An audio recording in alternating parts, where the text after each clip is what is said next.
Hello guys, today we are looking at grade 12 Physical Sciences Momentum and Impulse Exam Clinic.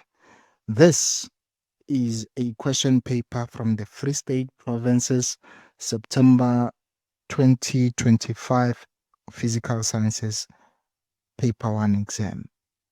So, as you can see, this question here is 13 marks. This means we must spend about 13 minutes on this question. So this video, at most, it must be 13 minutes. So let's see. This is question 4. Momentum and impulse was on question 4. So let's see how it went. So let's see. A car of mass 1,200 kilograms moving at a speed of 25 meters per second in the eastern direction crashes into the back of a truck of mass 6,000 kilograms moving in the same direction at 25 meters per second. The velocity of the car after the collision is 16 meters per second to the east. Ignore all frictional and rotational effects. This diagram here is basically a representation of the information we just read. Now let's see. 4.1, write down the principle of conservation of linear momentum in weights. It says the total linear momentum in an isolated system is conserved. Right? So let's write it. The total linear momentum in an isolated system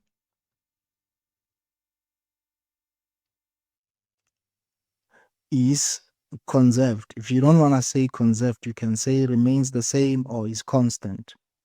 Okay. 4.2, calculate the velocity of the truck after the collision. So because here we are making calculations, you need to state a direction you want to be positive. I will choose east being positive. Okay. I will choose east being positive. All right. So the eastern direction is positive. Right. Then we use conservation of linear momentum, which says mass of the truck times final velocity of the truck plus mass of the car times final velocity of the car equals mass of the truck times initial velocity of the truck plus mass of the car times initial velocity of the car. The mass of the truck is 1,200 kilograms. The final velocity of the truck is what we are looking for. Mass of the car is no, the truck is 6,000, guys. The car is 6,000. Now, mass of the car is the one that's 1,200. Final velocity of the car, they said it was 16 meters per second. The mass of the truck, once again, is 6,000 kilograms. And then its initial velocity was 15 meters per second. But where? It was in the same direction. They said the direction was east. And then mass of the car is 1,200. Initially, the car was moving at 25 meters per second. Now, let's simplify. 6,000 final velocity of the truck. We've done 1,200 times 16. We get 19,200. So this is 19,200. 6,000 times 15. I want to believe that's correct. We are getting 90,000. And then 12,000, or rather, 1,200, 1,200 multiplied by 25, we get 30,000. Right? We get 30,000. Now 30,000 plus 90,000, that's like 120,000 minus 19,200, isn't it? Now we get, let's see, further simplification, we get 6,000 final velocity of the truck equals 100,800. Right? So this dividing by 6,000, what do we get? Dividing by 6,000, we get final velocity of the truck being 16.8 meters per second. The question said we must calculate the velocity of the truck after the collision. So this means we must also include the direction. So the direction, as you can see, this value here is positive. So you must say it's east, because we said east is positive. Okay, remember this question was saying calculate the velocity of the truck after the collision, not the magnitude. Okay, so when they say velocity of the truck, it means you must also include direction. Okay, all right, thank you. Now let's see. Now moving on. Question 4.3. Question 4.3 says calculate the mechanical energy lost during the car truck collision. Did you guys get this? Mechanical energy. So when they say mechanical energy lost, you guys know that here we don't have potential energy. You know mechanical energy is from grade 10 is some objects sum of, or rather some of the objects make potential energy and kinetic energy. So since this is moving horizontally, we don't have potential energy, right, for all the objects involved. So we will say mechanical energy final. Let's just do this. So mechanical energy final will be half mass times final velocity of the truck. Let's say mass truck. I should fix this. Mass of the truck, final velocity of the truck square, plus half mass of the car times final velocity of the car on square. Now let's see. The truck weighs 6,000 kilograms. Its final velocity was 16.8. Do not forget to square it. The car was weighing 1,200 kilograms, and its velocity, final velocity, was 16. Do not forget to square it. Now let's see.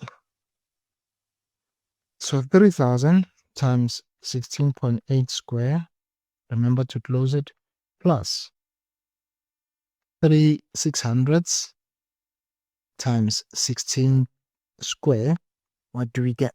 So here, final mechanical energy, we get 1,320 joules. Now let's look at the total mechanical energy before collision. So the total mechanical energy before collision will be half times the mass of the truck times initial velocity of the truck square, plus half times mass of the car multiplied by the square of the initial velocity of the car, isn't it? So let's see. Once again, the truck was 6,000 kilograms. Its initial velocity of the truck was 15. So 15, and then the car, its mass was 1,200 kilograms. Its initial velocity, I recall, it was 25. So now let's see. 3,000 times 15 squared plus 600 times 25 squared. So here we get 1,050,000. 1,050,000 joules. Right? Therefore, mechanical energy lost, right? EM lost, or what did I call it? Mechanical energy. I called it ME. Sorry, ME. Guys, it's okay to call it ME, okay? ME lost is basically, let's see, what we can do here, we can say it is final minus initial, isn't it? or initial minus final. It's up to you. So it'll be 1,050,000 minus 1,320,000. So let's see. So the mechanical energy lost is 49,680 joules. Okay, the mechanical energy lost is 649,680. And indeed, you can see initially this was the value. After collision, this is the value. Right? Now we are good. So 4.4, explain why mechanical energy is lost. So why is mechanical energy is lost? We can say mechanical energy, I just want to start like this. Mechanical energy is lost because, okay, because some energy is lost. Some energy is lost due to heat and sound, right? Due to heat and sound. It is also because, as you can see, somehow the calculation we just did, when you can look at it, we have been saying total kinetic energy. You can see total kinetic energy is not conserved. Now we can say it is also because the collision is inelastic, right? Since total kinetic energy is not total kinetic energy before collision is not equal to total kinetic energy after collision. So it is also because the collision is inelastic. Okay, and this is it. We are done. All right. So this is how you attempt these questions. Bye bye.